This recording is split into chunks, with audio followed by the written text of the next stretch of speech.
चलो तो देखते हैं, आज एवरेज का क्लास है।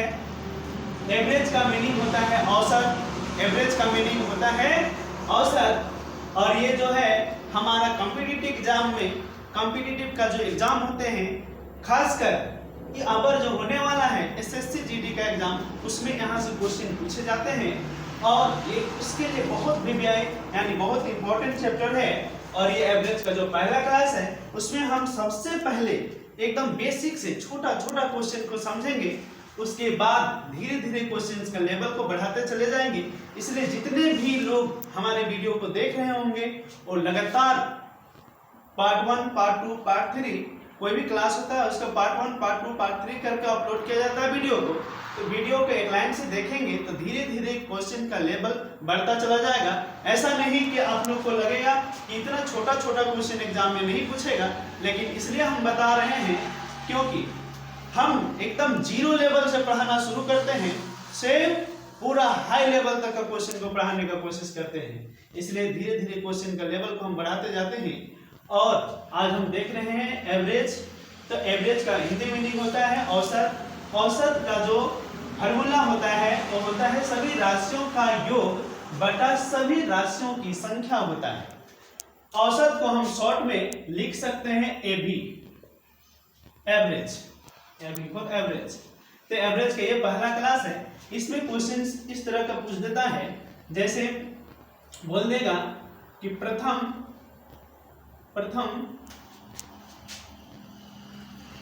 100 प्राकृत संख्याओं का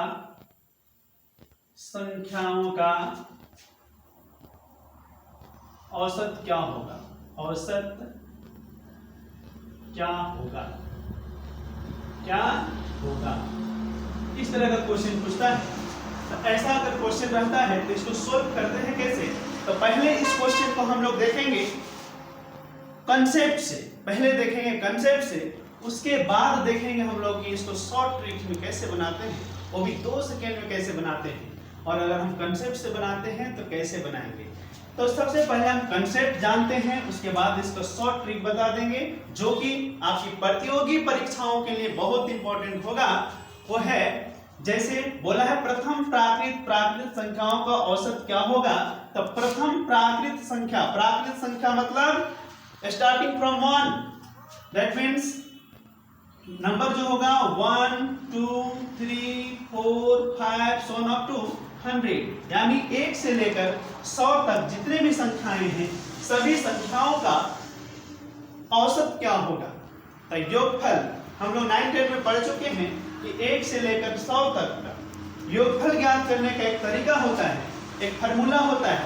उसमें होता क्या है फार्मूला, तो D जो होता है सार्वंतर होता है, और D निकलता कैसे है, तो 2 में से 1 घटा देते हैं, यानी दूसरा पद में से पहला पद को घटा देते हैं। ये पहला पद, दूसरा पद, तीसरा पद, चौथा, इस तरह से है। ये 100वां पद है। तो D निकालने का एक फार्मूला होता है, दूसरा पद माइनस पहला पद। तो इससे से हम D निकालते हैं, दैट मींस सार्वंतर।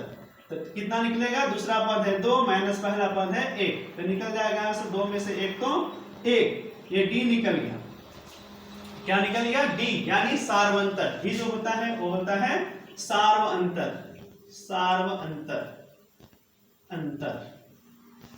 सार्वअंतर होता है। यहां से इसको बोलते हैं अंतिम पद, AN। अंतिम पद जो है 100 है और पहला पद A है। संख्या N कै गो है, तो 100 गो, क्योंकि टोटल संख्याओं कै गो है 100 गो, इसलिए क्या लिखेंगे 100।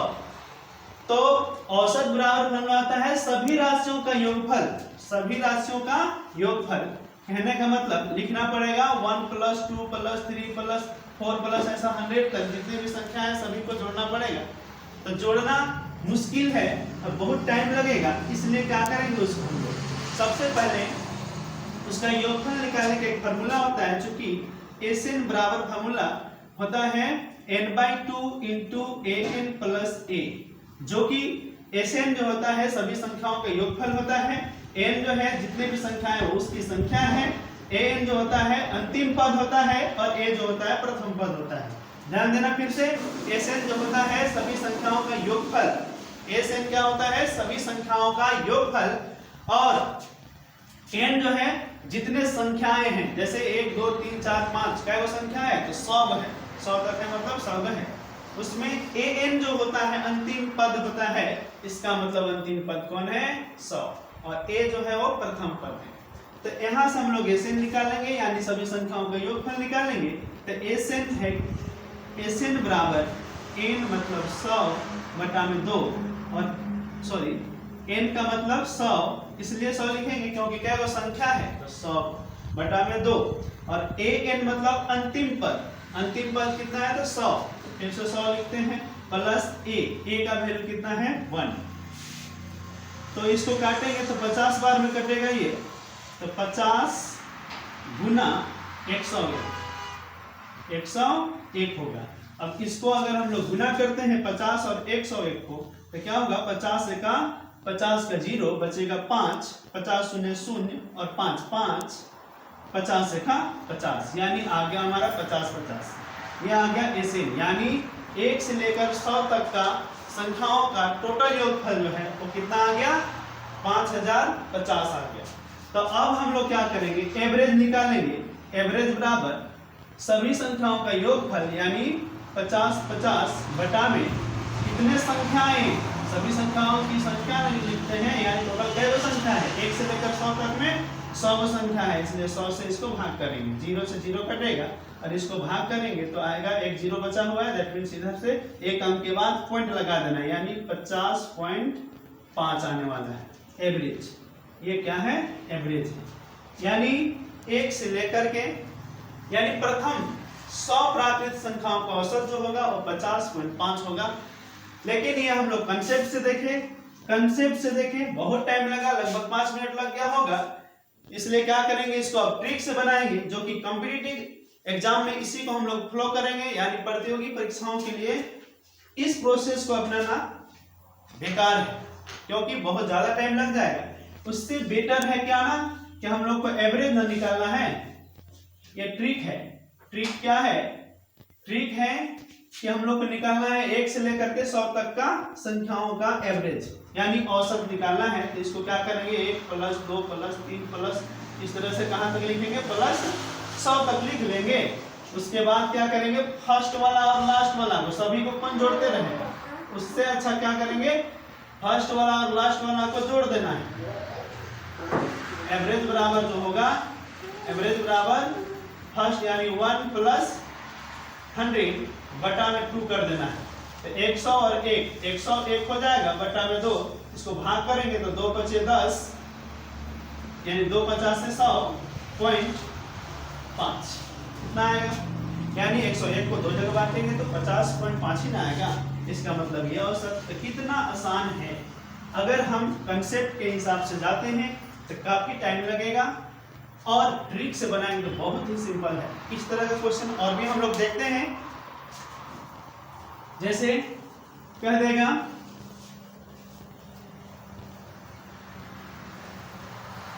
प्रथम 3 के प्रथम 7 गुणजों का औसत क्या होगा। क्वेश्चन क्या रहेगा 3 के प्रथम 7 गुणजों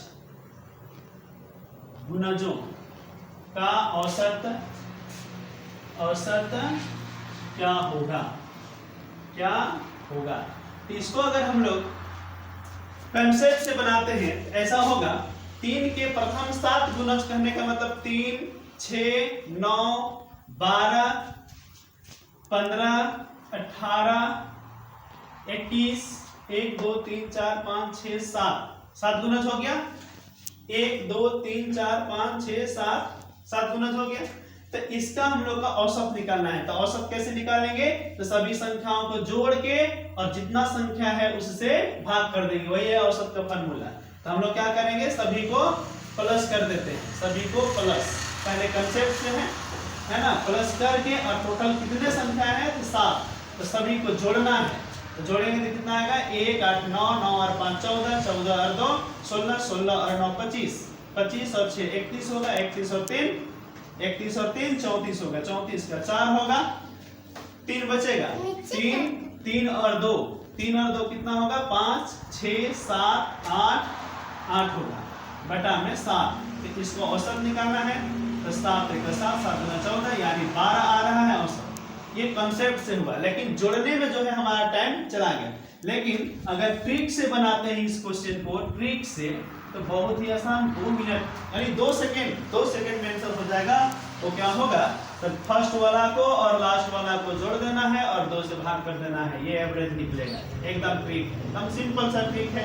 ए बी के बराबर 33 और 3 24, 24 बटा 2, 2 12 24 होता है, एवरेज कितना आ गया, 12 आ गया। तो कितना सटीक ट्रिक। इसी तरह का क्वेश्चन एग्जाम में आते हैं जो कि हम लोग प्रोसेस से बनाने लग जाते हैं, जिसके वजह से बहुत टाइम लग जाता है। तो ऐसे क्वेश्चन सब पूछेंगे, तो ऐसा नहीं बल्कि ऐसे बनाना है, ट्रिक से बनाना है एग्जाम में, ताकि टाइम बहुत कम लगेगा। ठीक है, और भी क्वेश्चन हम लोग देख लेते हैं कि और क्या क्वेश्चन पूछता है औसत से। तो औसत से ऐसा भी क्वेश्चन पूछता है, कहता है कि 24 विद्यार्थियों का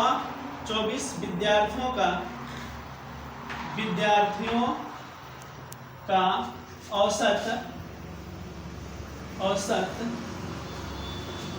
24 है। 24 विद्यार्थियों का औसत 24 है, तो तथा इसमें 24 विद्यार्थियों के उम्र का औसत 24 है, तथा इसमें शिक्षिका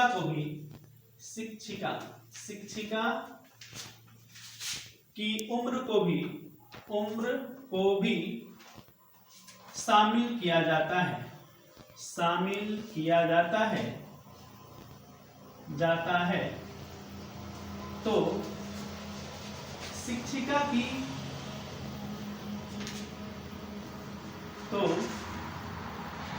औसत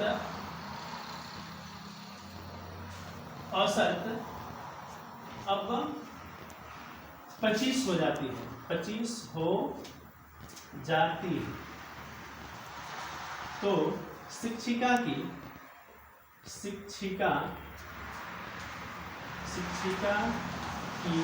उम्र क्या है, इस तरह का क्वेश्चन पूछा जाता है। तो ऐसा अगर क्वेश्चन रहेगा तो इसको भी हम लोग 2 तरह से बना सकते हैं, है ना। तो सबसे पहले तो पूछा है कि 24 विद्यार्थियों का उम्र का औसत 24 है। 24 विद्यार्थियों का उम्र का औसत 24 है, तो ये हो जाएगा कितना, टोटल 24 विद्यार्थियों का, पहले तो लिखेंगे क्या कि 24 विद्यार्थियों का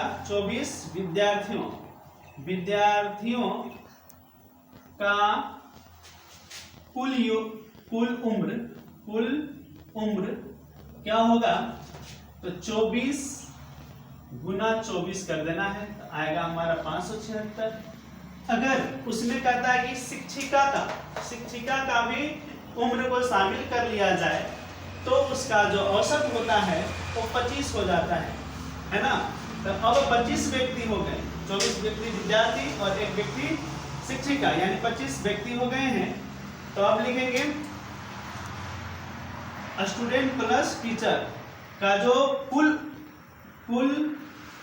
उम्र होगा, उम्र का योग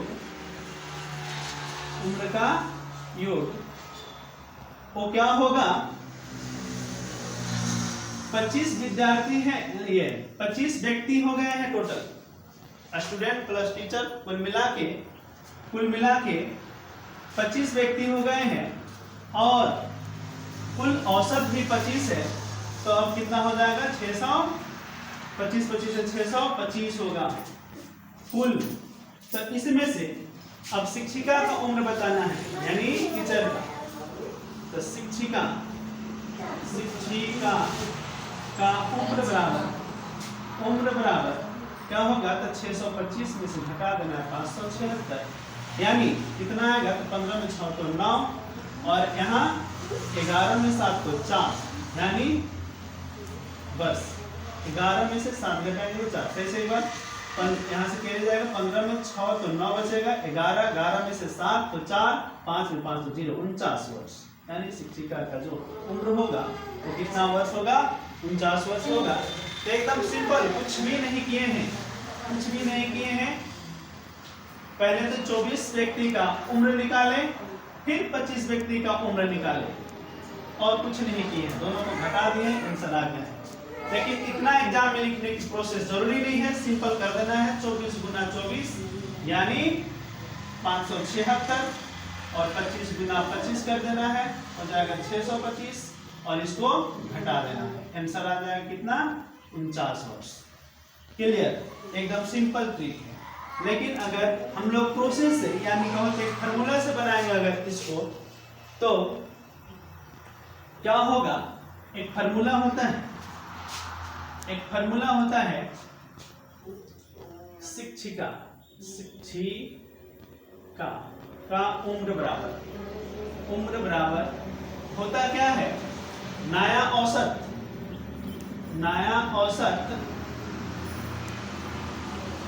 औसत प्लस वृद्धि, औसत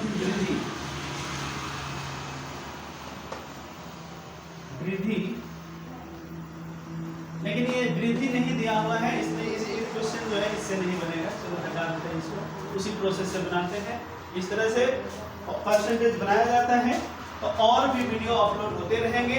ये तो बहुत सिंपल क्वेश्चन है, इस तरह का क्वेश्चन आता है, लेकिन इससे पहले वाला जो सिंपल क्वेश्चन था वैसा क्वेश्चन नहीं पूछता है, क्योंकि क्वेश्चन का लेवल धीरे धीरे बढ़ता चला जा रहा है। इसलिए लेवल जो है क्वेश्चन का धीरे धीरे हम भी बढ़ाते चलेंगे, इसलिए वीडियो लगातार देखते रहेंगे। ठीक है, थैंक यू।